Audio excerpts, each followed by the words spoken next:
जय हिंद एवरीवन, स्वागत है आपका इंडियन न्यूज़ एनालिसिस के एक नए एपिसोड में, जहां आपको रोज़ इंटरेस्टिंग वीडियोस मिलती हैं डिफेंस सेक्टर से रिलेटेड और दूसरे टॉपिक्स हैं उनसे भी रिलेटेड। तो इसी सिलसिले में आज के इस वीडियो में हम बात करने वाले हैं बोइंग के F-15EX के बारे में। वीडियो ज़्यादा लंबा नहीं होगा, बस हम इसमें बोइंग के कुछ ऑफिशियल्स के द्वारा दिए गए कुछ वक्तव्य का एनालिसिस करेंगे और हम जानेंगे कि किस प्रकार F-15EX भारत में जो गणित है MMRCA 2.0 का, उसमें एक बड़ा अंतर पैदा कर सकता है। आइए जान लेते हैं पूरा मामला क्या है। दरअसल यूएस एयरफोर्स ने अभी हाल ही में एक बात का खुलासा किया और वो ये थी कि F-15EX अब यूएस एयरफोर्स का हिस्सा बनने वाले हैं।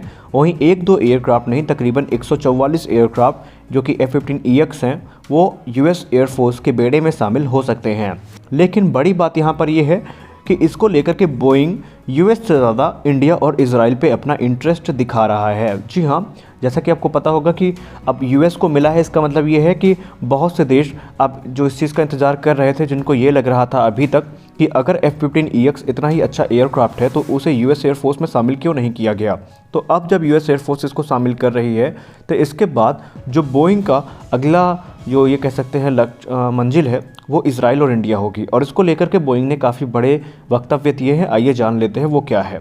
तकरीबन आपको पता होना चाहिए कि पिछले एक साल से F-15EX को लेकर के जो चर्चा है इंडियन मार्केट में वो काफ़ी तेज़ी से फैली है।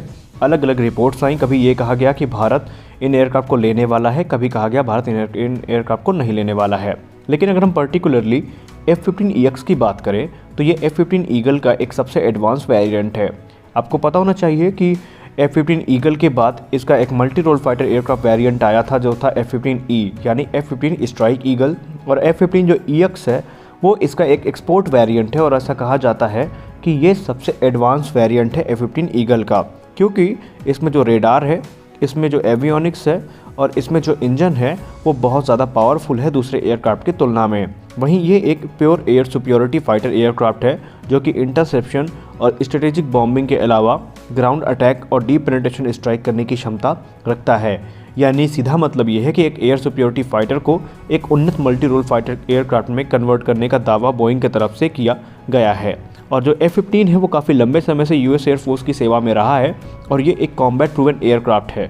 तो ऐसे में जो इसका एक इनहेंस वेरिएंट सामने आया है वो भी इसके जैसा ताकतवर होगा, ऐसा इसके बारे में माना जा रहा है, क्योंकि यूएस ने यह दावा किया है कि इसकी जो एरियल कैपेबिलिटी है वो बहुत ज़्यादा इनहेंस हो चुकी है, और इसमें जो रेडार्स हैं और जो एवियोनिक्स हैं वो उसके 5th generation fighter aircraft F-35 से लिए गए हैं। इसका मतलब ये है कि इसका जो पूरा का पूरा एवियोनिक या इलेक्ट्रॉनिक सिस्टम है वो चेंज हो चुका है और इसमें पुराना कुछ भी नहीं है। यहाँ पर आपको एक ख़ास बात पता होना चाहिए कि तकरीबन यूएस एयरफोर्स ने अभी 8 एयरक्राफ्ट के लिए जो डील है वो साइन कर ली है, लेकिन भविष्य में ऐसा कहा जाता है कि तकरीबन $22.89 बिलियन की डील साइन कर सकता है यूएस बोइंग के साथ, जिसके तहत तकरीबन 5 साल के अंदर बोइंग इसको 144 F-15EX देगी।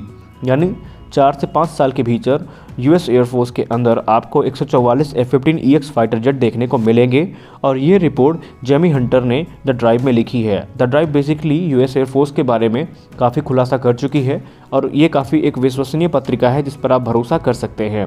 यहाँ पे आपको बता दें कि भारत में ही इस जो बोइंग के वाइस प्रेसिडेंट हैं प्रयात कुमार, उन्होंने इसको लेकर के काफ़ी बड़ी बातें कही हैं। उन्होंने कहा कि जिस प्रकार इस समय F-15EX की जो फंक्शंस हैं, जो फीचर्स हैं वो सामने निकल के आए हैं, ऐसे में जो भारत और चीन के मौजूदा हालात चल रहे हैं उसको देख करके ये लगता है कि इस समय भारत के सामने F-15EX से अच्छा कोई ऑप्शन नहीं है। उन्होंने ये भी कहा है कि इजराइल जो भारत का काफ़ी अच्छा मित्र भी है वो भी 25 नए F-15EX को ले रहा है और अपने पुराने 25 को एडवांस F-15EX में कन्वर्ट कराने के लिए दरख्वास्त भी दे चुका है। और यही नहीं, उन्होंने ये भी कहा कि जो F-15 ईगल है वो इजराइल के पास अमेरिका के बाद सबसे पहले आया था और ये एक कॉम्बैट प्रूवन एयरक्राफ्ट है और ऐसा एयरक्राफ्ट कभी कभी ही बनता है। उन्होंने ये भी कहा कि इसकी जो टेक्नोलॉजी है वो F-35 स्टेल्थ फाइटर से ली गई है और कई मायनों में ये 5th जनरेशन फाइटर एयरक्राफ्ट की एवियोनिक्स को अपने पास प्रदर्शित करता है।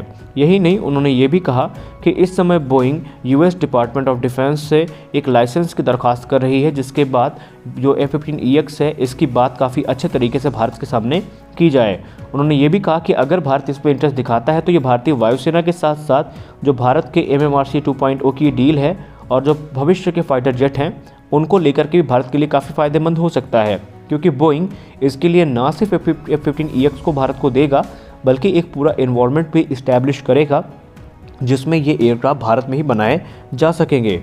उन्होंने ये भी कहा कि इस समय भारत के पास जो ऑप्शन है वो काफ़ी बड़े पैमाने पर हैं। भारत F-15EX को कंसीडर कर सकता है, भारत F-18 सुपर हॉर्नेट को कंसीडर कर सकता है। इसके अलावा भारत के सामने साफ ग्रिपेन, राफेल और यूरोफाइटर टाइफून है।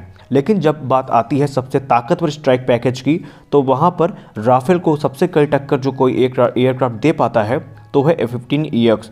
F-15EX के बारे में उन्होंने ये कहा कि इसकी जो कॉम्बैट रेंज है वो 1100 माइल्स से ज़्यादा है। वहीं ये मार्क 2.5 की क्लास का एयरक्राफ्ट है, यानी ये one of the fastest aircraft है पूरे MMRCA में। वहीं इसका जो स्ट्राइक पैकेज है वो इतना खतरनाक है कि राफेल भी कई मायनों में इससे पीछे छूट जाता है।